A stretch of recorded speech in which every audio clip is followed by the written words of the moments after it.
Hello students. आज हम बहुत ही ज़्यादा इंटरेस्टिंग टॉपिक करने वाले हैं जिसका नाम है इरेशनल नंबर। अब इरेशनल नंबर सीखने से पहले हमने जो लास्ट क्लास में एक होमवर्क दिया था, ये देखिए। आपको होमवर्क दिया गया था find three rational numbers between 1/2 and 1/3। तो स्टूडेंट्स को इसमें एक प्रॉब्लम फेस करनी पड़ेगी और वो ये है कि डिनोमिनेटर इन दोनों के डिफरेंट है। जबकि अगर मैं एनसीईआरटी की बात करूं तो एनसीईआरटी में ये दोनों के दोनों क्वेश्चंस, एक ये क्वेश्चंस और ये क्वेश्चंस, दोनों के अंदर डिनोमिनेटर सेम है। तो अब हम क्या करेंगे? अब सबसे पहले हमारा काम है डिनोमिनेटर को सेम करना। तो डिनोमिनेटर को सेम कैसे करेंगे? देखिए, यहां पर आपके सामने 2 लिखा हुआ है, डिनोमिनेटर में 2 लिखा हुआ है, तो आप 2 से मल्टीप्लाई और डिवाइड कर देंगे सामने वाले के साथ, यानी कि सामने वाले रैशनल नंबर के साथ। और यहां पर 3 लिखा हुआ है तो इस 3 के ऊपर मल्टीप्लाई और नीचे भी मल्टीप्लाई कर देंगे, यानी कि 3 ऊपर भी लिखेंगे और 3 नीचे भी लिखेंगे। तो ऐसा करने पे हमें नया रैशनल नंबर मिलेगा। यहां तो मिल जाएगा हमें 3 डिवाइड बाय 2 3 ज़ा 6, और यहां पर नंबर मिल जाएगा 2 डिवाइड बाय 2 3 ज़ा 6। देखो, डिनोमिनेटर सेम हो गया। तो कभी भी रैशनल नंबर के डिनोमिनेटर सेम ना हो तो डिनोमिनेटर सेम करने का तरीका आपको पता लग गया, ठीक है ना। एलसीएम लेकर सॉल्व करते हैं। हालांकि इन दोनों का एलसीएम जो है वो 6 आएगा, इसलिए मैंने 6 इस तरीके से बना दिया। ओके, आगे।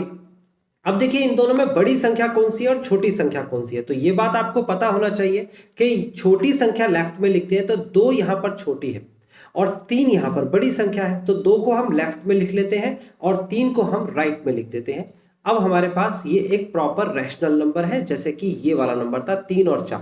ओके, तो हमें क्या निकालना है? हमें 3 रैशनल नंबर निकालने हैं बिटवीन दीज टू नंबर्स। तो आप क्या करेंगे? मल्टीप्लाई एंड डिवाइड कर देंगे 4 से। तो 2 multiply by 4 divide by 6 multiply by 4। यहां पर भी 3 multiply by 4 divide by 6 multiply by 4। तो आंसर आ जाएगा 2 4 ज़ा 8 डिवाइड बाय 6 4 ज़ा 24, और यहां पर आ जाएगा 3 4 ज़ा 12 एंड 6 4 द 24। ओके, अब आपको 8 और 12 के बीच के नंबर्स ढूंढने हैं। तो 8 के बाद होता है 9, 9 बाय 24, फिर 10 बाय 24, फिर 11 बाय 24, और ये नंबर्स जो है ये रैशनल नंबर्स हैं। अब इसको आप मिनिमम फ्रैक्शन में भी लिखेंगे। तो कैसे लिखेंगे? आप इसे सॉल्व करेंगे तो कितना आएगा? 3 3 ज़ा 9 एंड 3 8 ज़ा 24। तो आंसर आया 3 बाई 8। उसके बाद इसे सॉल्व करेंगे तो कितना आ जाएगा? 2 5 ज़ा 10 एंड 12। तो यह जाएगा 5 बाई 12, और ये तो ऐसा कैसे आएगा? तो फाइनली आपके सामने 3 रैशनल नंबर मिल गए बिटवीन 1/2 एंड 1/3। 1/2 और 1/3 के बीच के 3 रैशनल नंबर आपको मिल गए। ये आपका होमवर्क था, ये हमारा फिनिश हो गया है होमवर्क। इसमें तो आपको कोई ऑब्जेक्शन नहीं होना चाहिए, कॉपी पे लिख लीजिए अगर आपने नहीं किया हो। वैसे मैंने समझाया था तो आपका होमवर्क डेफिनेटली हो गया होगा। बस एक चीज में कंफ्यूजन हुई होगी कि क्या चीज डिनोमिनेटर को सेम कैसे करें, तो आपको सेम करना बता दिया। लेकिन आज का टॉपिक तो बहुत ही इंटरेस्टिंग होने वाला है। इसका नाम मैंने बताया था इरेशनल नंबर, और इरेशनल नंबर के बारे में एक छोटी सी आपको बात बताई थी कि जिसने इसे बताया उसका जो है एंड सही नहीं हुआ था, यानी कि उसको सजा मिली थी इसे बताने पे। लेकिन उस समय की बातें कोई अकाउंटेबल तो है नहीं, तो ये सारे मिथ कहलाते हैं सब। मतलब जो है एक ऐसा नहीं है कि रजिस्टर्ड कोई डॉक्यूमेंट है उसको क्या सजा हुई थी क्या सजा नहीं हुई थी इस बात को बताने के लिए। लेकिन हाँ, जितना एविडेंसेस मिलते हैं, जितना बुक्स में लिखा हुआ है, उतना मैं आपको बताता हूं कि जो व्यक्ति ने बताया था उसे सजा हुई थी। क्या बताया था और क्यों सजा हुई थी इसके बारे में समझेंगे। पहले तो आप फिलहाल पढ़ लेते हैं क्या लिखा हुआ है। कहता है, we saw in the previous section that there may be numbers on the number line. हमने देखा पिछले सेक्शंस के अंदर क्या कि बहुत सारे नंबर्स होते हैं और नंबर लाइन पर सारे के सारे दिखाए जा सकते हैं। एक नंबर लाइन के अंदर आप नेचुरल नंबर भी दिखा सकते हो, आप इंटीजर्स भी दिखा सकते हो, आप होल नंबर भी दिखा सकते हो, आप रैशनल नंबर्स भी दिखा सकते हो। ये आपने देखा प्रीवियस सेक्शन में।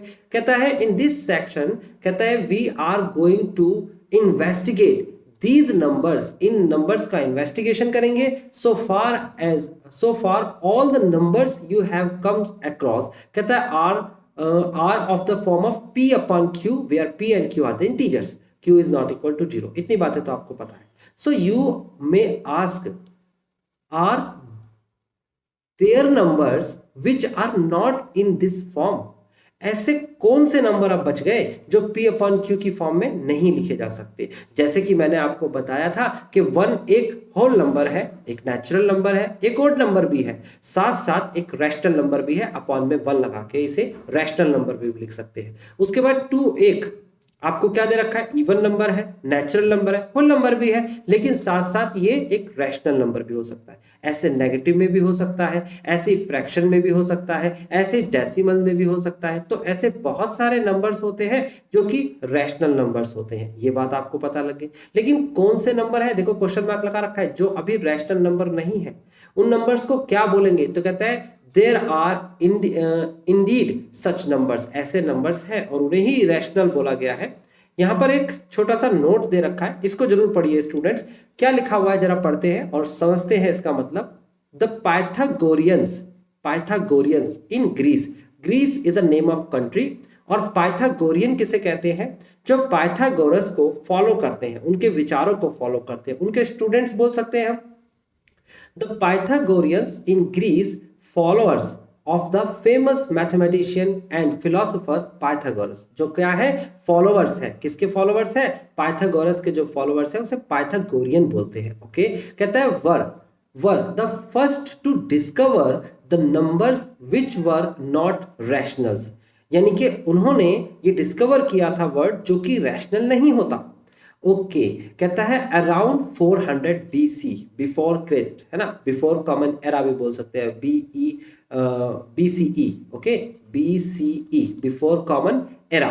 तो बिफोर कॉमन एरा की बात कह रहा है, इसका मतलब आज अगर मैं कहूं कि 2021 की बात हो रही है, 2022 का पेपर आप देने वाले हैं, तो 2021 से पहले 2021 साल तो ये प्लस 400 साल और जोड़ दो, तो लगभग अराउंड 2500 ईयर्स, यानी कि 2500 साल पहले की बात है। ओके, तो उस समय के दौर की बात है। देखो कितने साल पुरानी बात बोली जा रही है और कितने साल पुराना टॉपिक है ये, कब से रिसर्च हो रहा है इस पर और क्या क्या हुआ है इसके बारे में अभी बताऊंगा, और आज की एज यानी मॉडर्न एज में इसका क्या इस्तेमाल होता है वो भी मैं आपको बता दूंगा। ठीक है, कहते हैं these numbers are called irrational, और नंबर्स को क्या बोला जाने लगा? Irrational numbers. ओके, इरेशनल्स भी बोलते हैं, because they can not be written in the form of a ratio of integers. जैसे कि ये देखो इंटीजर्स की रेशो है, ये इंटीजर्स की रेशो है, ये इंटीजर्स की रेशो है, ये दो इंटीजर्स की रेशो है। ऐसे दो इंटीजर्स की रेशो की फॉर्म में जिसे नहीं लिख सकते थे उसे कहते हैं इरेशनल नंबर्स। ओके, बात समझ में आती है।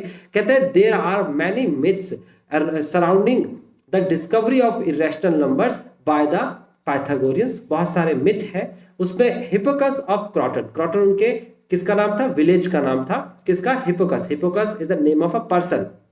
यही था वो पाइथागोरियन जिन्होंने इरेशनल नंबर बताया था। ओके, क्या बताया था, कैसे बताया था, इसके बारे में डिस्कशन करेंगे हम। कहता है in all the myths Hippasus has an unfortunate end. यहां पर सिर्फ इतना लिख के छोड़ दिया क्योंकि आप 9th क्लास के स्टूडेंट्स हैं कि इनका अनफॉर्चुनेट एंड हुआ है। अदरवाइज आप विकिपीडिया पे इसे जाके पढ़ेंगे तो आपको समझ में आएगा वो एंड किस तरीके से और क्या हुआ था। ओके, फिर उसके बाद यहाँ जैसे सॉक्रेट्स का एंड हुआ था, जैसे कि आपको गैलीलियो को सजा मिली थी, इसी तरीके से इनको भी सजा मिली थी। ठीक है ना। यहाँ पर कहता है either of for discovering the root two is irrational. उन्होंने क्या किया था? हिप्पोकस ने सिर्फ इतना बताया था आज से 2500 साल पहले, लगभग 2400 साल पहले, 2500 साल के आसपास, ये बताया था कि रूट टू एक इरेशनल नंबर होता है, एक ऐसा नंबर होता है जो जिसका अंत ही नहीं है।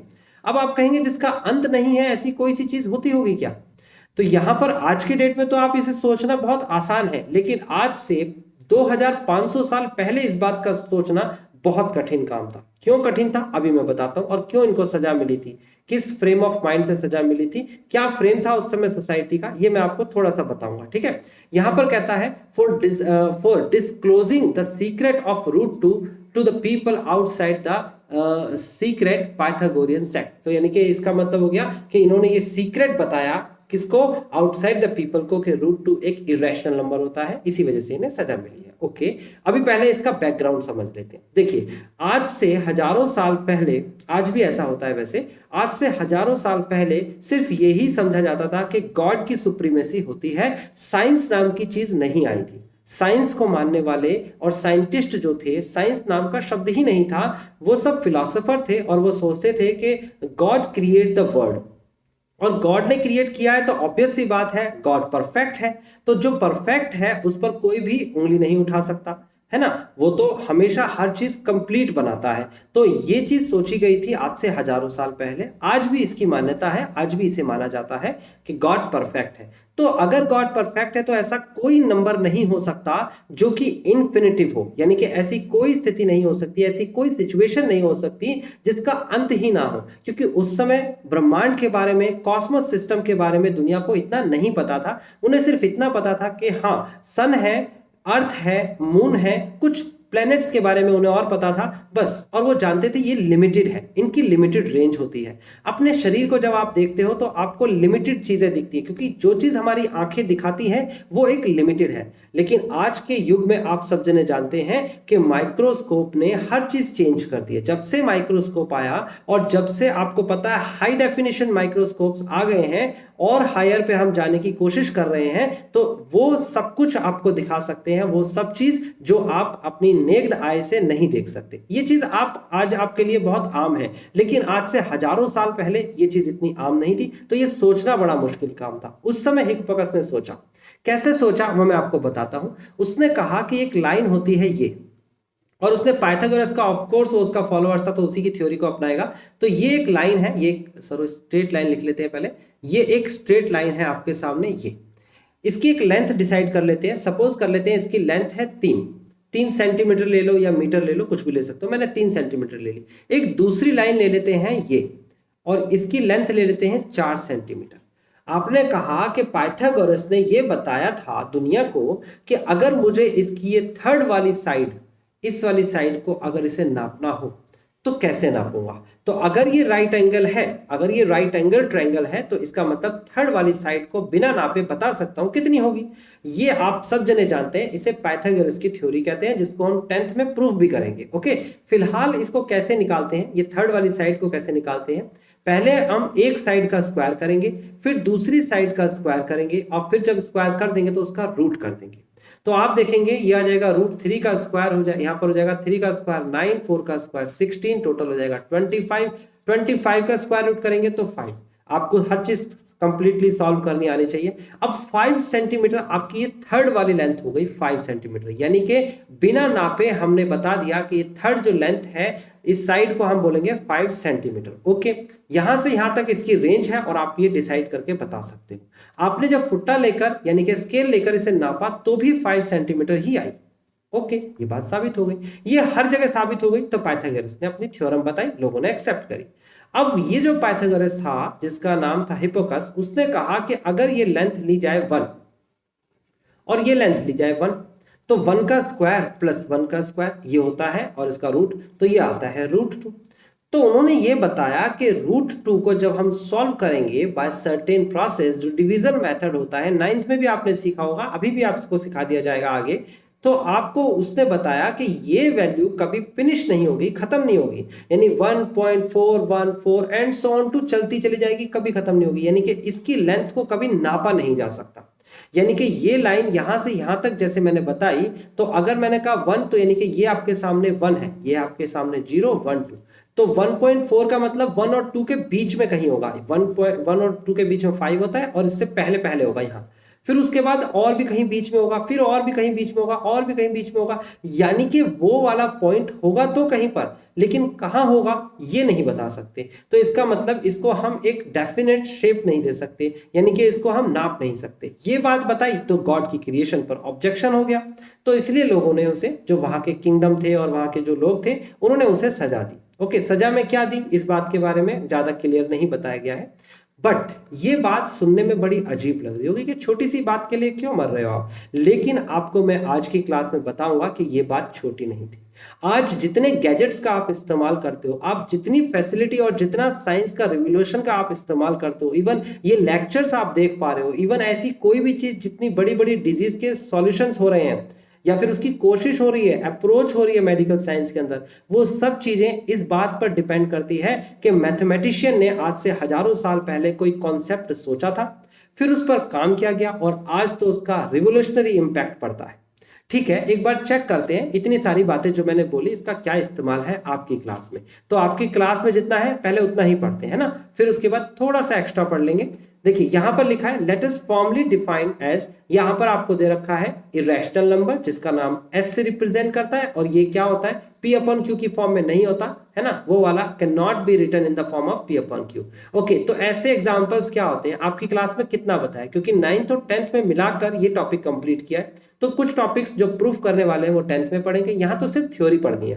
कहता है you already know that there are infinitely many rationals, बहुत सारे रैशनल्स होते हैं। कहता है it turns out that there are infinitely many irrational numbers, तो ऐसे बहुत सारे इरेशनल नंबर्स भी होते हैं जो अनंत तक होते हैं। कौन कौन से इरेशनल होते हैं, फॉर एग्जांपल इन्होंने समझाया √2 is irrational, √3 is irrational, √15 pi and this is the decimal expression is called irrational.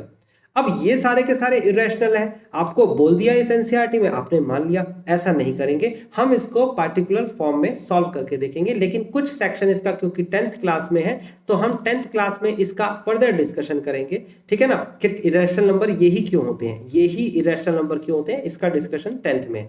फिलहाल यहां पर बोला है कि ये इरेशनल होते हैं। ओके, यहां पर बताया है कि recall that when we use the symbol of root this we assume that it is a positive square root of, जैसे कि √4 का 2 जो आंसर आता है इसका मतलब ये हुआ कि 2 भी हो सकता है और यहां पर हो सकता है √2 भी हो सकता है, are the square root of 4, यानी कि 2 का स्क्वायर करेंगे तो भी 4 आएगा, -2 का स्क्वायर करेंगे तो भी 4 आएगा, यानी कि अगर मैं इन दोनों का स्क्वायर रूट करूं तो दोनों का स्क्वायर रूट 2 भी आ सकता है, 4 का स्क्वायर रूट 2 भी आ सकता है और -2 भी आ सकता है, क्योंकि अगर हम स्क्वायर कर रहे हैं तो 4 वैल्यू आ रही है ना, वापस आने के बाद स्क्वायर रूट होता है। कहता है some of the irrational numbers listed above the familiar to you, कहता है for example you already comes across many of the square roots listed above the number pi. The Pythagoreans proof √2 is irrational, उन्होंने proof करके दिखाया था। कहता है letter इन approximately 425 BC, यानी कि जब उन्होंने बताया हिप्पारकस ने उसके लगभग 25 साल बाद ये चीज प्रूफ करी गई। कहता है किसने करी है, क्या यहां पर देखा है थियोडर्स ऑफ क्राइंस, है ना, ये भी ग्रीस का ही एक सिटी का नाम होगा।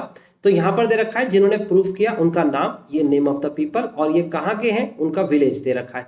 कहता है शोड, उन्होंने ये शो करके दिखाया कि √3 √5 √6 √7 √10 √11 12 13 14 15 and 17 also the irrational number, यानी कि √2 इरेशनल है, ये तो बताया था हिप्पारकस ने। उसके बाद इन्होंने थियोडर्स जो है इन्होंने बताया था ये बाकी भी इरेशनल होते हैं। कहता है प्रूफ्स ऑफ इरेशनलिटी, यानी कि इरेशनल का जो प्रूफ है of √2 √3 √5 etcetera shall be discuss in the 10th class. देखो यहाँ मेंशन करा ना कि 10th क्लास में डिस्कस करेंगे इसका प्रूफ तो 10th में डिस्कस करेंगे कि कैसे ये इरेशनल कहलाया, है ना। उसके बाद कहता है एज टू पाई, और पाई को भी it was known to various cultures, और ये अलग अलग सभ्यताओं में सब जने जानते हैं, थाउजेंड्स ऑफ द ईयर्स, और हजारों साल से जानते हैं। It was proved to be irrational by the Lambert and Legendre, कहता है only in the late 17 centuries, यानी कि इसका मतलब हो गया कि पाई के बारे में तो हजारों साल से जानते हैं लोग कि पाई है, लेकिन ये एक इरेशनल नंबर है, इसके बारे में 17वीं शताब्दी में इन्होंने बताया था, लैम्बर्ट ने और लेजेंडर ने, ठीक है ना।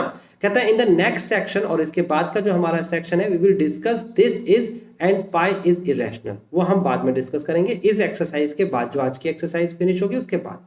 कहता है let us return to the questions, हमारा क्वेश्चन क्या था। कहता है raised in the end of the previous section, क्या क्वेश्चन था। कहता है remember the bag of the rational numbers, if we now put all the irrational numbers into the bag will there be any number left on the number line। पिछले section में हमने कहा था कि क्या हमने सारे के सारे नंबर्स बैग में रख लिए हैं, ये पूछा था। कोई सा नंबर रह तो नहीं गया, अगर रह गया है तो कौन सा रह गया, और फिर ये बताया था लास्ट क्लास में, आपको याद होगा कि अगर कोई नंबर रह गया है तो उसका डिस्कशन हम नेक्स्ट क्लास में करेंगे, यानी नेक्स्ट सेक्शन में। तो अभी वही सेक्शन चल रहा है। द आंसर इज नो, सारे नंबर नहीं रखे गए थे। It turns out that the answer is no, यानी कि अगर मैंने सारे नंबर रख लिए, यानी कि इरेशनल नंबर भी रख लिया, तो कोई नंबर लाइन पे नहीं बचेगा। कहता है it turns out the collection of the rational numbers and irrational numbers. ये लाइन बहुत इंपॉर्टेंट है कि रियल नंबर जो होता है, रियल मतलब वास्तविक संख्या, ऐसी संख्या जो वास्तविक जीवन में इस्तेमाल होती है, वो रैशनल और इरेशनल नंबर का कॉम्बिनेशन होता है। ओके, कहता है together make up, rational and irrational together make up what we call the collection of the real numbers. Real number के कलेक्शन को क्या बोलेंगे? कहता है which is denoted by R, उसे हम आर से रिप्रेजेंट करते हैं। Therefore a real number is either rational और इरेशनल। तो आपको ये क्वेश्चन कभी भी पेपर में आएगा तो याद रखिएगा कि एक रियल नंबर या तो रैशनल हो सकता है या इरेशनल हो सकता है। So we can say that every real number is represented by the unique point of the number line. कहता है हर एक रियल नंबर एक यूनिक पॉइंट रिप्रेजेंट करता है, यूनिक पॉइंट रिप्रेजेंट करता है। बस यही तो एक्सेप्टेबल नहीं था कि अगर मैंने कहा कि यहां से लेकर यहां तक की एक लाइन है, ये 1 है, ये 2 है, तो इनके बीच में चलते चले जाओगे, कहां तक जाओगे? जैसे कि अगर किसी बच्चे ने कहा कि सर ऐसा करते हैं, हम इसको खोजना शुरू करते हैं। सपोज आप जैसे बच्चे जो है इसको खोज सकते हैं। पहले तो सबसे बीच का नंबर ढूंढ लेते हैं। बीच का नंबर ढूंढने के लिए मैंने क्या बताया था? मैंने कहा था 1 और 2 को जोड़ो और 2 से डिवाइड करो, आंसर आएगा 1.5 यानी कि 3/2। 3/2 भी बोल सकते हो, 1.5 भी। अब 1.5 आ गया, ये 1.5, ये है 1, इनके बीच का नंबर ये है, तो 1.5 और 1 को जोड़ेंगे तो 1 प्लस का 1.5/2 करेंगे तो 2.5/2 करेंगे तो आ जाएगा 2 1 2 एंड 2 2 4 2 5 10, तो यानी कि ये आ जाएगा 1.25। ओके, अब इसके बीच का नंबर ढूंढने की कोशिश करेंगे तो आएगा 1 प्लस का 1.25 डिवाइड बाई 2, और जो भी यहाँ नंबर आएगा फिर उनके बीच का नंबर, फिर उनके बीच का नंबर, फिर उनके बीच का नंबर। क्या कभी ये स्थिति खत्म होगी? तो आप कहोगे सर ये तो स्थिति कभी खत्म नहीं होगी, और आप कहोगे सर ये मैथमेटिक्स का कौन सा वे है, इसका क्या इस्तेमाल करेंगे हम अपने रियल लाइफ में? तो पहले मैं क्या करता हूं, पहले मैं बताता हूं कि इस कॉन्सेप्ट पर हजारों साल पहले बातें की गई, फिर उसको एक कॉन्सेप्ट बनाया गया और हायर स्टडी में इस पर बहुत डिस्कशन हुआ। देन उसके बाद हम जो आज टेक्नोलॉजी देखते हैं, उन टेक्नोलॉजी में इसका इस्तेमाल होता है रियल, जो कि आप यूज करते हो। ठीक है ना? तो इस कॉन्सेप्ट को बताने वाला कौन था? हिप्पिकस था। उसके बाद आगे बताया है इसने कि 1870 में, देखो 1870 में जर्मन मैथमेटिशियंस थे, उन्होंने बताया था, क्या बताया था? Show that the corresponding every real number there is a point on the real number line, यानी कि रियल नंबर लाइन पर एक पॉइंट होता है हर एक रियल नंबर का। ये डिसाइड करना बहुत मुश्किल होता था कि ऐसा कोई नंबर है जो इसके बीच में तो है, आता तो है, लेकिन वो दिख नहीं रहा, क्योंकि आपका देखने का एक सर्टेन क्राइटेरिया होता है। उस टाइम माइक्रोस्कोप तो आए नहीं थे, तो उस समय तो पता नहीं था, लेकिन जब माइक्रोस्कोप आ गए 17 सेंचुरी तक लोगों ने इस पर काम करना शुरू कर दिया, और 1870 पर इस पर निष्कर्ष निकल के आ गया, और डेफिनेट निष्कर्ष निकला। तो ये थ्योरी है जो आपको समझनी होगी। हालांकि आप कहेंगे सर इसका हमारे क्वेश्चन से क्या लेना देना, तो मैं आपको 3 मिनट का और समय लेने के बाद फिर क्वेश्चंस कराऊंगा, और फिर आगे के क्वेश्चंस ही होते चले जाएंगे। वो इसलिए समय लूंगा, 3 मिनट मुझे आपके चाहिए। उस 3 मिनट में मैं आपको एक ऐसा व्यू दिखाने वाला हूं जो कि किसी भी चीज को बहुत छोटा और किसी भी चीज को एक्सट्रीमली, आपकी सोच से भी बड़ा, आप सोचते हैं कि हाँ बड़े से बड़ी चीज आप क्या सोच सकते हैं, तो आपकी सोच से भी बड़ी चीज आपको दिखाई जा सकती है। यानी कि आज की डेट में एक टेक्नोलॉजी है, आज से जब 15 साल पहले मैं पढ़ाता था तो बच्चों को बता नहीं पाता था, क्योंकि विजुलाइज करना हमारे लिए बहुत मुश्किल होता है, हम शब्दों से विजुलाइज नहीं कर सकते। जैसे अभी मैंने बताने की कोशिश करी, बट आपके सर के ऊपर से बहुत सारी चीजें जा रही होंगी, ऐसे ही मैं विजुलाइज नहीं कर सकता था। बट आज हमारे पास टेक्नोलॉजी है और उससे चीजों को विजुलाइज किया जा सकता है। कि आप सोचिए कि सबसे बड़ी चीज आप क्या सोचते हो? इस अर्थ को सोचते हो, इस ब्रह्मांड को सोचते हो, या क्या चीज ऐसी है जो सबसे बड़ी सोचते हो? और सबसे छोटी चीज आप क्या सोच सकते हो? तो अभी जहां तक इंसान जा पाया है और उसको विजुलाइज इंपैक्ट से दिखा पाया है, वो मैं आपको अभी दिखा देता हूं। देखिए, ध्यान से देखिएगा, 3 मिनट का समय है, तो 3 मिनट तक बहुत गौर से देखिएगा। ये देखिए, ये है आपके सामने। यस, बिल्कुल सही समझा आपने, ये एक लड़की है। आपको सिर्फ ये देखना है, स्माइलिंग फेस लिखा हुआ है और 10 सेंटीमीटर से इसका व्यू आ रहा है। ओके, तो आपको देखना है ये यहां पर, ये अब टेक्नोलॉजी के अकॉर्डिंग आप देख सकते हो यहां पर क्या लिखा है, 1 मीटर, फिर 10 मीटर, और ऊपर देखते चले जाओ, ऊपर भी कुछ नाम आ रहे होंगे, लिखे ना, गूगल प्लेक्स लिखा हुआ आ रहा है। ये देखिए, अब 100 मीटर से फिर 1 किलोमीटर, है ना। ये देखिए नीचे क्या लिखा हुआ है, 10 किलोमीटर। ओके, उसके बाद 10 किलोमीटर के बाद 100 किलोमीटर्स।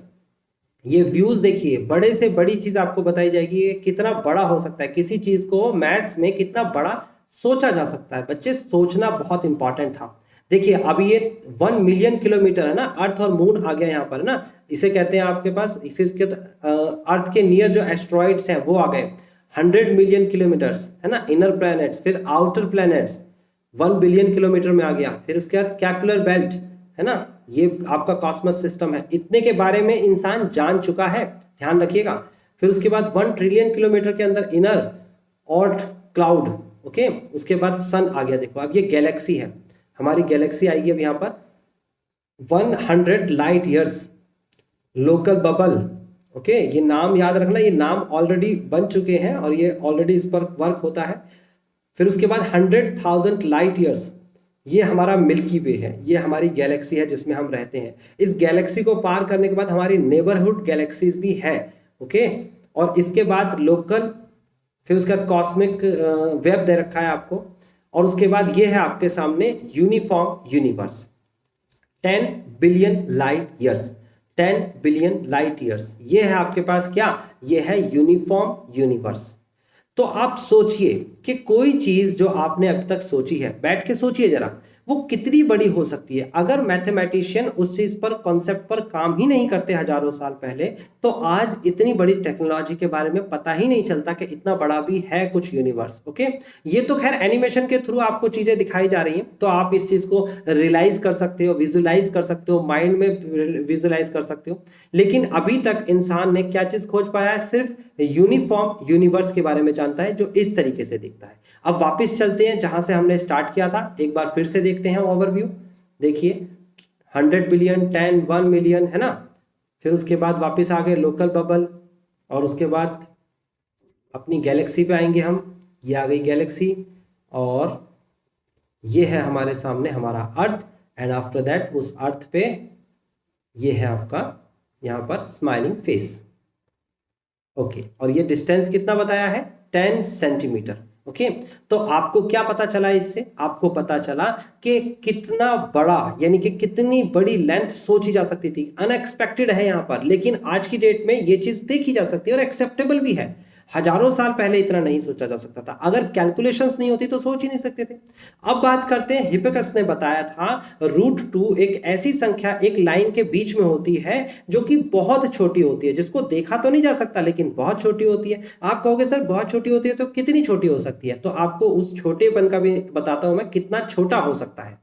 देखिए 10 सेंटीमीटर के नजदीक चलते हैं, 1 सेंटीमीटर, यहां पर प्यूपिल और इरिश आ गया, आइरिश आप जानते हो, रेटिना 1 मिलीमीटर, फिर उसके बाद और अंदर गए तो व्हाइट ब्लड सेल, ओके, यहां पर देखते चले जाइए ये क्या लिखा हुआ है, फिर ब्लड सेल्स के अंदर गए, देन क्रोमोसोम्स, ओके, ये आप सब बायोलॉजी में पढ़ोगे, अभी 10th में भी पढ़ोगे और 11th में भी पढ़ो, और 9th में पढ़ोगे और 10th में भी पढ़ोगे। उसके बाद आगे बढ़ते हैं, ग्रुप ऑफ एटम्स, ये एटम के ग्रुप है, और एटम के अंदर जाएंगे तो ऑक्सीजन एटम आ गया है ना, उसके अंदर जाएंगे तो इनर इलेक्ट्रॉन्स आ गए, ये देखो इलेक्ट्रॉन्स, और उसके बाद अंदर जाएंगे तो और छोटा, कितना छोटा हो सकता है, देखो ये रहा न्यूक्लियस, देख रहे हो, ये न्यूक्लियस सबसे छोटा अभी तक जो ढूंढा गया है ना। उसके बाद प्रोटॉन है, फिर न्यूक्लियस आ गया अंदर, और उसके अंदर ये पार्ट फिनिश हो जाता है, ओके। तो यानी कि इतना छोटा, हमारी आंख के अंदर इतना छोटा तक पार्ट होता है, पार्टिकल्स होते हैं, मैटर होते हैं। इसको आप साइंस में और अच्छे से पढ़ोगे। तो आपने भी फिजिक्स के अकॉर्डिंग देखा कि कितना बड़ा हो सकता है हमारा यूनिवर्स, और आपने देखा कि हमारे शरीर के अंदर कितना छोटा हो सकता है कोई चीज, यानी कि इस क्वांटिटी को मेजर कैसे किया जा रहा है। देखो वापस चलते हैं अपने उसी एरा पर, एटम है, एटम के बाद फिर आगे क्रोमोसोम्स हैं, ब्लड सेल्स हैं, ब्लड वेसल्स हैं, और ये आपका ह्यूमन आई है, ओके। तो आपने क्या समझा, आपने यहां पर समझा है कि किस तरीके से हम किसी चीज को बहुत छोटा और बहुत बड़ा डिफाइन कर सकते हैं। मैंने ये विजुअलाइज इंपैक्ट इसलिए दिखाया है क्योंकि मोर प्रोबेबली स्टूडेंट्स का एक इंपैक्ट होता है कि सर ये सिर्फ मैथमेटिक्स की बातें हैं, इसका रियल लाइफ में कोई भी इस्तेमाल नहीं है। लेकिन आज हम मेडिकल साइंस से लेकर फिजिकल वर्ल्ड तक इसका इस्तेमाल करते हैं। एक लाइन के बीच में कोई नंबर होता है जिसको हम अपनी नेक्ड आई से नहीं देख सकते, बट वो नंबर है। अब नंबर है तो उसको कैलकुलेट कैसे किया जाए, क्योंकि उसी पर फिर आगे वर्क भी होगा।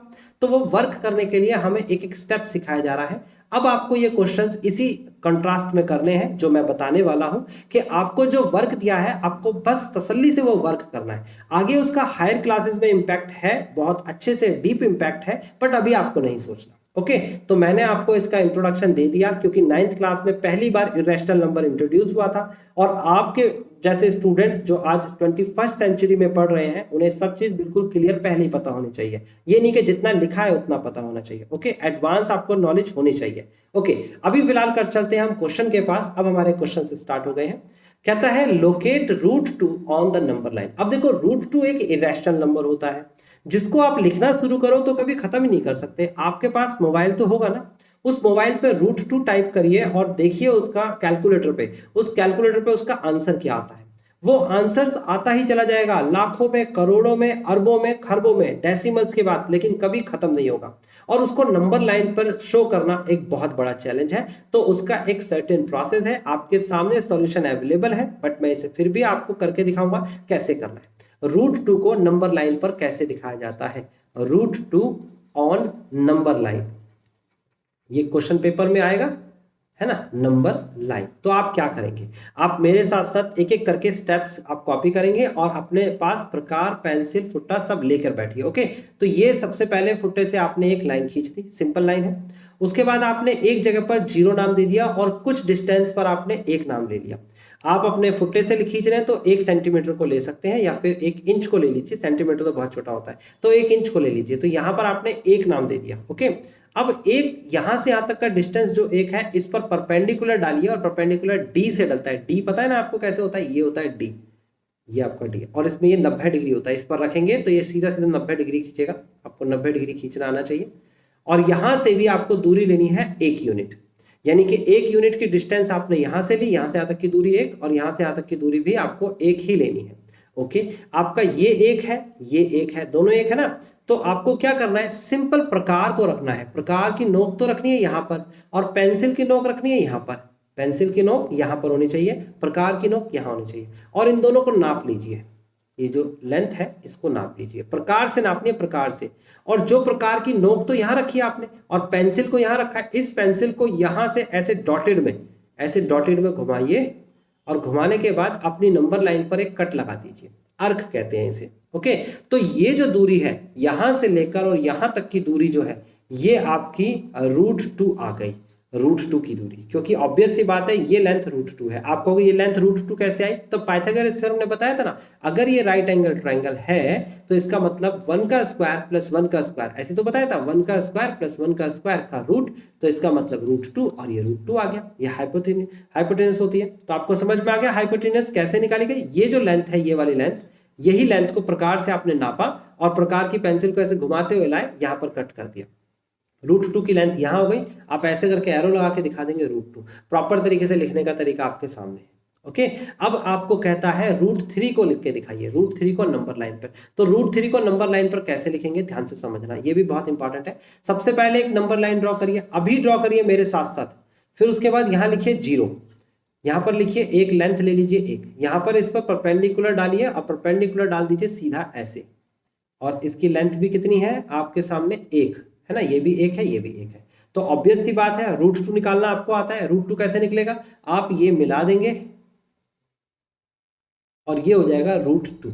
ओके, ये रूट 2 हो चुका है, बेस है ये। ओके, आपको लेकिन खींचना तो रूट 3 का था, ये रूट 2 बन गया। तो आप क्या करेंगे, अपना डी जो है, डी, वो डी आप कैसे रखेंगे, देखिए ये लाइन सीधी बढ़ाइए, यहां पर अपना डी रखिए। देखो मैं डी बना के दिखा रहा हूं, आपके पास ज्योमेट्री बॉक्स में होगा, ये डी ऐसे रखिए और उसका पॉइंट यहां पर डिसाइड करिए और उसके अंदर 90 डिग्री बिल्कुल सीधा होगा, ऐसे 90 डिग्री वाली लाइन बिल्कुल सीधी होगी।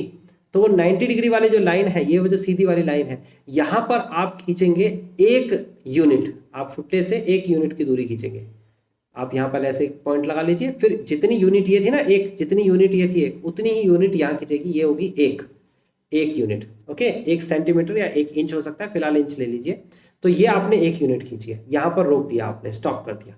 अब जरा सोचिए ये लेंथ कितनी है 1, ये लेंथ कितनी है आपके पास रूट 2 और डिग्री कितना है 90 डिग्री। तो आप जब इसे मिलाएंगे, यानी कि इसे मिलाएंगे, तो ये कितना होगा, रूट 2 का स्क्वायर प्लस ये कितना होगा 1 का स्क्वायर और इसका रूट, तो इसे सॉल्व करेंगे तो रूट 2 का स्क्वायर 2 होता है, 1 का स्क्वायर 1 होता है, टोटल आ गया रूट 3। तो यानी कि रूट 3 हो गई ये लेंथ, यहाँ से यहाँ तक की लेंथ रूट 3। आप प्रकार की नोक तो रखेंगे यहाँ पर, पेंसिल की नोक रखेंगे यहाँ पर, है ना, इस जगह पर, और इन दोनों को नापने के बाद आप पेंसिल को ऐसे घुमाएंगे, पेंसिल को ऐसे घुमाएंगे और डॉटेड लगाते हुए घुमाएंगे, और जहां पर ये कट करेगा ये लेंथ हो गई यहाँ से यहाँ तक रूट 3। तो मेरी बात समझ में आ गई आपको किस तरीके से किया गया है। अब देखिए ये रूट 2 था, रूट 3 था, अब रूट 5 आपकी एक्सरसाइज में दिया गया है। बस 2 ही क्वेश्चंस करने थे आपको और कुछ करना ही नहीं है। यहाँ पर हम इस 4 क्वेश्चंस को सॉल्व करेंगे और सॉल्व करने के बाद आज की क्लास एंड करेंगे।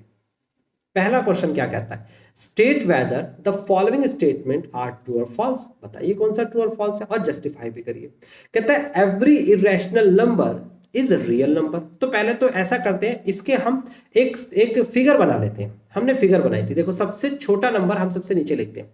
सबसे छोटा था हमारे पास नेचुरल नंबर, था कि नहीं। उसके बाद उससे बड़ा गोला बनाइए और वो बनाइए होल नंबर का। उससे बड़ा गोला बनाइए और वो गोला बन जाएगा आपके पास किसका, इंटीजर का, है ना, इंटीजर, क्योंकि होल नंबर में 0 भी आ जाता है और इसमें प्लस और माइनस दोनों आ जाते हैं, है ना, पॉजिटिव एंड नेगेटिव।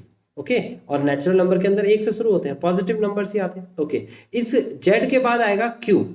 क्यू का मतलब क्या होता है, रैशनल नंबर, है ना, ये रैशनल नंबर्स है। इसमें सारे नंबर्स आते हैं, डेसिमल्स भी आ जाते हैं, है ना, डेसिमल्स। यहां पर डेसिमल्स नहीं होते। ओके, सही सही लिख देते हैं, ये आ गया डेसिमल्स। ओके, डेसिमल्स भी इंक्लूड हो जाते हैं। उसके बाद क्यू के बाद एक नया सेक्शन बनता है और वो होता है इरेशनल नंबर का, जिसका कोई सिंबल नहीं होता, इरेशनल, है ना। तो रैशनल और इरेशनल को मिला के उससे बड़ा नंबर बनता है और वो क्या होता है, वो होता है आपके सामने रियल नंबर। तो ये है सीक्वेंस, ध्यान से समझिएगा। ऐसी फिगर आप बना लीजिए, ये थोड़ी सी सही ना लग रही है, आप साफ बनाइएगा। सबसे पहले कौन सा नंबर, नेचुरल नंबर, यहाँ लिख लेना नेचुरल नंबर। फिर होल नंबर, जिसमें 0 शामिल करने से होल नंबर बन जाता है। फिर होल नंबर के बाद आता है इंटीजर, इंटीजर के बाद रैशनल नंबर। रैशनल और इरेशनल दो अलग अलग नंबर्स हैं। जो नंबर्स रैशनल होते हैं वो इरेशनल नहीं होते, और जो नंबर इरेशनल होते हैं वो रैशनल नहीं होते। याद रखना, दोनों बिल्कुल बराबर के हैं, है ना। ये अलग है मिलियंस ऑफ इरेशनल नंबर्स, ये अलग है मिलियंस ऑफ रैशनल नंबर्स। इन दोनों को मिला के बन जाता है रैशनल। तो कहता है एवरी इरेशनल नंबर, हर एक इरेशनल नंबर एक रियल नंबर होता है। इनने पहले इरेशनल बोला, देखो इरेशनल का गोला छोटा है और रियल का गोला बड़ा है, तो छोटा वाला गोला बड़े वाले गोले के अंदर आता है। यस, ये बात ट्रू है, सही बोल रहा है। Every point on number line, कोई भी पॉइंट नंबर लाइन पर होगा, is in the form of root of m where m is natural. अगर एम एक नेचुरल नंबर है तो नंबर लाइन पर दिखाया जा सकता है, बिल्कुल दिखाया जा सकता है। रूट ऑफ 1 को दिखाया जा सकता है, रूट ऑफ 2 अभी बताया वो भी दिखाया जा सकता है, इसकी वैल्यू होती है 1.414 एंड सो ऑन टू, है ना, नंबर लाइन पर दिखाया जा सकता है। रूट ऑफ 3 एक इरेशनल नंबर है लेकिन इसे दिखाया जा सकता है, 1.732 समथिंग इसकी वैल्यू होती है। ओके, ऐसी रूट ऑफ 4 इसकी वैल्यू 2 होती है, नंबर लाइन पर दिखाया जा सकता है। रूट ऑफ 5 को दिखाया जा सकता है, अभी हम इसको सॉल्व करेंगे, ये रहा। रूट ऑफ 6 को भी दिखाया जा सकता है। ऐसे ही बहुत सारे नंबर्स हैं जो कि नंबर लाइन पर दिखाया जा सकता है। किस सीक्वेंस में, वो मैंने अभी आपको बताया। एक संख्या बताइए, फिर दूसरी, फिर तीसरी, ऐसे बताते जाइए। उसके बाद आगे कहते हैं every real number is an irrational number. Her real number एक इरेशनल नंबर होता है। नो, ये गलत है, ये फॉल्स है। ये तो ट्रू है बट ये फॉल्स है। क्यों? क्योंकि हर रियल नंबर इरेशनल नहीं हो सकता। कुछ रैशनल होते हैं, कुछ इरेशनल होते हैं। सोचो ना, दिमाग लगाइए कि कुछ नंबर, जैसे कि रियल नंबर 1 भी है, रियल नंबर 2 भी है, रूट 2 भी है ना। तो ये जो है ये तो रैशनल है और ये जो है ये इरेशनल है। तो रियल तो बड़ी संख्या है ना, कुछ रैशनल होंगे कुछ इरेशनल होंगे, हर एक तो नहीं हो सकते ना। तो इसने कहा every real number is an irrational, कहेंगे नो, इट इज फॉल्स, ये फॉल्स है।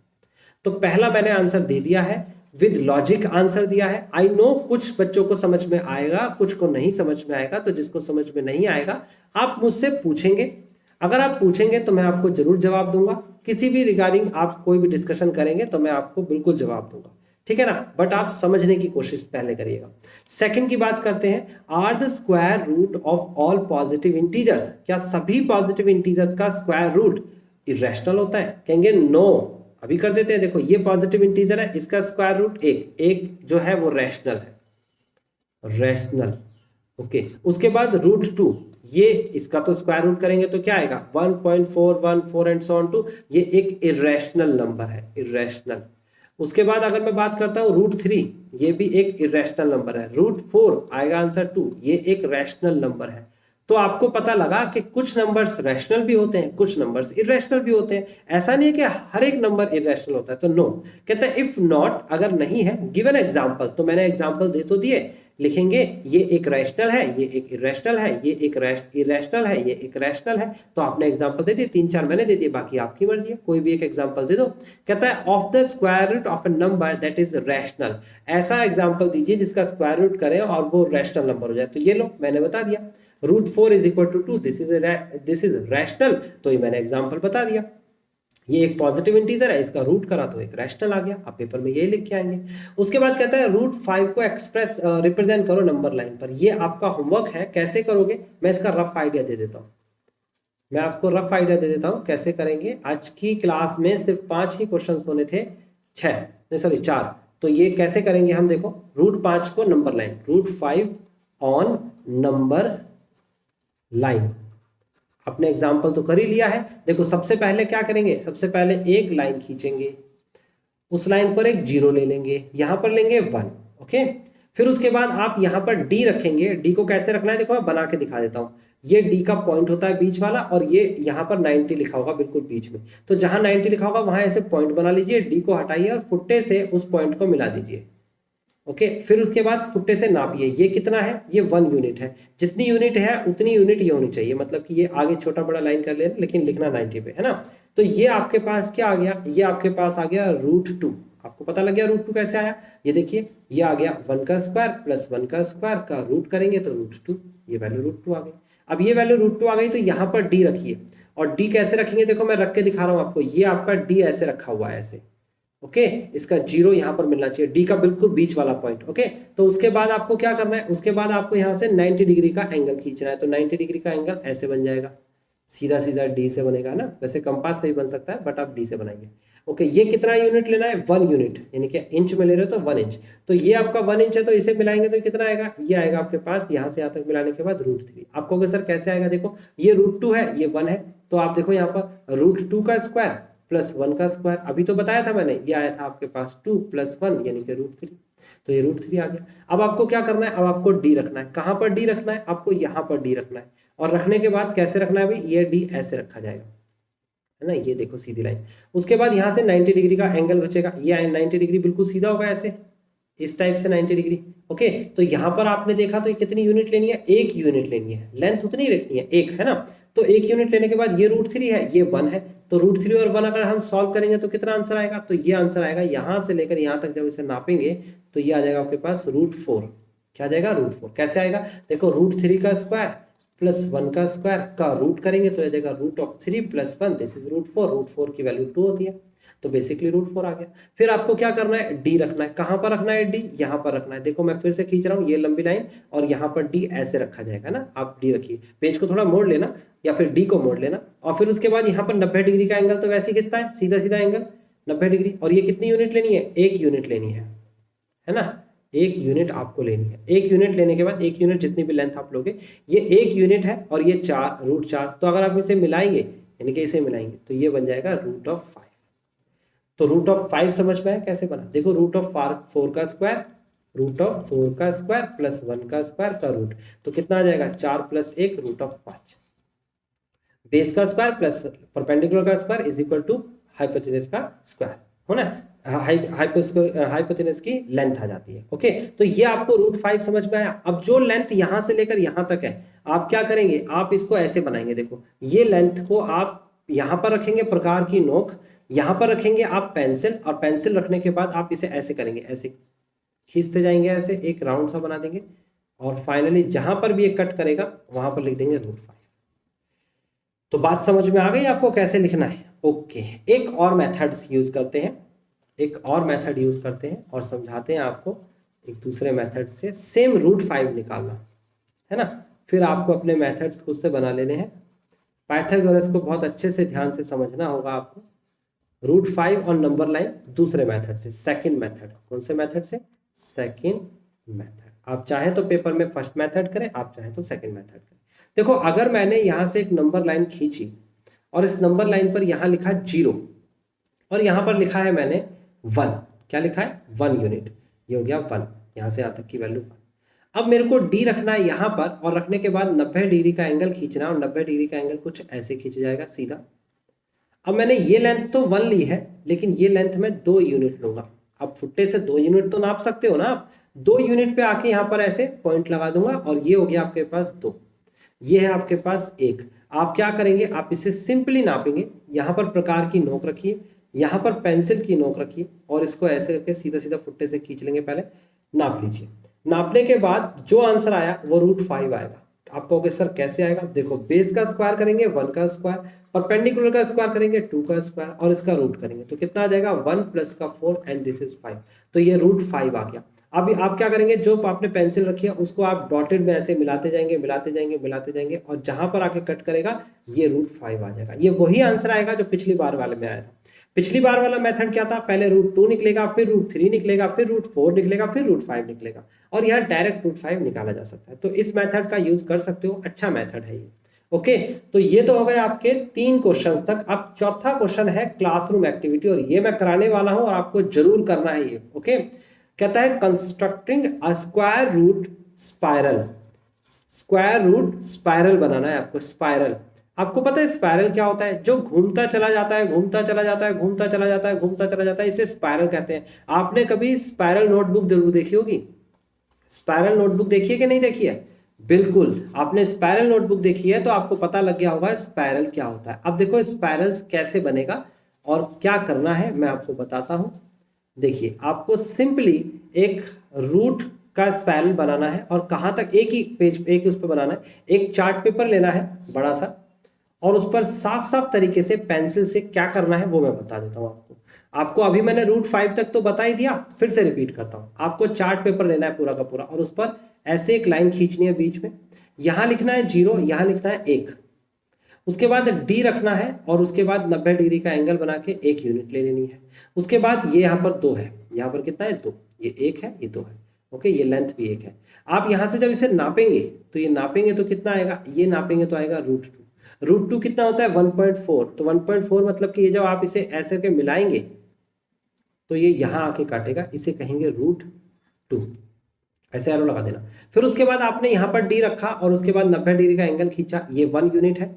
उसके बाद जब इसे नापेंगे यानी कि इसे, तो ये आ जाएगा √3, ये आपका √3 है। अभी बताया था कैसे आएगा।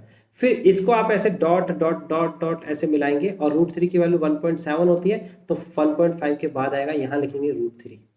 फिर उसके बाद यहाँ पर डी रखेंगे, और डी रखने के बाद फिर 90 डिग्री का एंगल बनेगा, ये 1 यूनिट रहेगी, और उसे जब नापेंगे तो यहाँ से लेकर यहाँ तक का नाप जो इसका होगा वो होगा √4 की वैल्यू 2 होती है। इसे भी आप पेंसिल से ऐसे डॉटेड करके मिलाएंगे, और मिलाने के बाद ये 2 पर कट करेगा, क्योंकि √2 की वैल्यू 2 होती है, √4 सॉरी। ठीक है, फिर उसके बाद यहाँ पर डी रखेंगे, और डी रखने के बाद आप यहाँ पर भी 90 डिग्री का एंगल खींचेंगे, और ये आप 90 डिग्री का एंगल एक यूनिट लेने के बाद इसे मिला देंगे।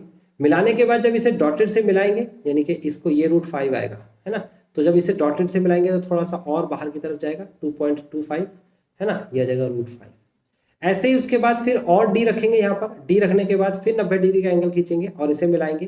देन उसके बाद √6 आएगा, और इसको भी ऐसे करके मिलाएंगे यहाँ पर, देन ये आ जाएगा √6। और इसी तरीके से आगे बढ़ेंगे और आप करते चले जाएंगे, स्पाइरल बनेगा यहाँ तक, और ये बढ़ता ही चला जाएगा। ओके, आपको कहाँ तक करना है तो मैं बता देता हूँ। मेरे प्रीवियस क्लास, जो मैं प्रीवियस ईयर की बात करूँ, तो एक स्टूडेंट को मैंने काम दिया था, वैसे तो सभी स्टूडेंट को दिया था, कुछ स्टूडेंट करके लाए थे, उसमें से जो सबसे बेस्ट किया गया काम था वो मैं आपके सामने दिखा रहा हूँ। ये देखिए, ये वो है जो लास्ट ईयर स्टूडेंट ने किया था, स्पाइरल बनाने का काम, जो सबसे बेस्ट किया था बाकी बच्चों में से, वो यहाँ पर एकेडमी पर है। तो उस एकेडमी का मैंने यहाँ पर आपको पिक्चर दिखाया है। इस साल का जो स्टूडेंट्स मेरे 9th क्लास के थे, जो स्टार्टिंग में पढ़े थे मेरे पास, उनमें से एक लड़की ने जो सबसे बेस्ट काम किया था, वो देखिए इस साल का, ये दिख रहा है आपको किस तरीके से स्पाइरल बनाया गया है। इस तरीके से आपको नीट एंड क्लीन काम करना है, और प्रॉपर तरीके से करना है। ये 9th क्लास के स्टूडेंट द्वारा बनाया गया है, ठीक है। तो आप इसे बिल्कुल तरीके से काम करेंगे, और अब आपको समझ में आ गया है कि किस तरीके से स्पाइरल का काम करना है। ये क्लास एक्टिविटी है, बट आपको ये काम करके उसकी फोटो क्लिक करके मुझे शेयर करके जरूर दिखाना क्योंकि आप इस बैच में पढ़ रहे हो, और अगर आप इस बैच में नहीं पढ़ रहे हो तो पहले इस बैच को जल्दी से ज्वाइन कर लो और उसके बाद मुझे दिखाइए। अदरवाइज आप खुद से अपना वर्क भी कर सकते हो, ठीक है ना। तो ये आपको मैंने लास्ट 4 क्वेश्चन तक करा दिए, आज की क्लास फिनिश होती है। आई होप आपको इरेशनल नंबर का एक स्टेप, क्योंकि पहली बार आप इंट्रोड्यूस हो रहे हो इरेशनल नंबर से, आपको पता चला होगा। और ये भी पता चला होगा कि कोई भी चीज जो हजारों साल पहले जिसके बारे में बातें हुआ करती थी, आज उसका क्या इस्तेमाल हो रहा है हमारे रियल लाइफ के अंदर। हाँ, डायरेक्टली तो बताया नहीं जा सकता, उसके लिए आपको उस जैसी पढ़ाई करनी होगी। जैसे कि जूमिंग जो टेक्नोलॉजी है, इसके अंदर क्या मैकेनिज्म लगता है। आपकी नजर में एक छोटा सा कैमरा होता है और वो जूम कर लेता है, लेकिन ये काम कैसे करता है। आप जब किसी टच स्क्रीन मोबाइल को टच करते हो और उसे जूम करते हो तो वो कुछ मैकेनिज्म के साथ काम कर रहा होगा ना।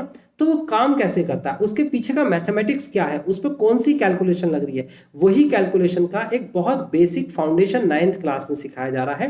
धीरे धीरे जब आगे क्लासेस में चलोगे तो ये प्रैक्टिकल होता चला जाएगा। ओके गाइज, तो आज की क्लास यहीं फिनिश करते हैं, मिलते हैं अगली क्लास में।